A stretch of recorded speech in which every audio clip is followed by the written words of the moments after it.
అబ్బా! ఎప్పుడు అదే మైదా, అదే కూల్, అదే క్రీమ్ కేకా? ఒక్కసారి ఫ్రూట్స్‌తో ఇలా హెల్తీగా కేక్‌ని ప్రిపేర్ చేసుకుందాం. అది కూడా మన ఇంట్లోనే. ఓకే. మరి ప్రాసెస్ ఎలాగో తెలుసుకుందామా? హలో అందరికీ. నా పేరు Mounika. Welcome to OG health.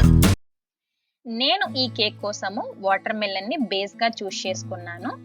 నాకు ఈ 3 లేయర్ కేక్‌కి ఒక వాటర్ మిలన్ సరిపోయింది. సో, ఈ వాటర్ మిలన్‌ని 4 పార్ట్స్‌గా కట్ చేసుకోవాలి.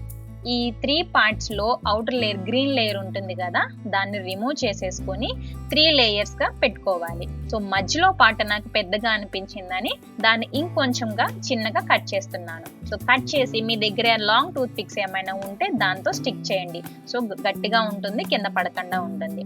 రిమైనింగ్ 4థ్ పార్ట్ ఉంది కదా వాటర్ మిలన్, దాన్ని నేను డెకరేషన్ కోసం యూజ్ చేశాను. అలాగే చెరుకు ముక్కలు, చెర్రీ టొమాటోస్, కివి, క్యారెట్ ఇవన్నీ కూడా నేను డెకరేషన్ కోసం యూజ్ చేశాను. మీ దగ్గర ఏమైనా ఫ్రూట్స్ ఉంటే ఆ ఫ్రూట్స్ అన్నిటిని యాడ్ చేసుకోండి.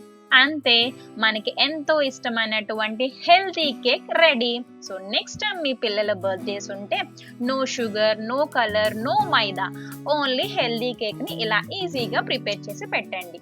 హెల్త్కి హెల్త్, హ్యాపీనెస్కి హ్యాపీనెస్ ఉంటుంది. ఇలాంటి మరిన్ని వీడియోస్ కోసం ఛానల్ని సబ్స్క్రైబ్ చేయండి. See you in the next video. Bye.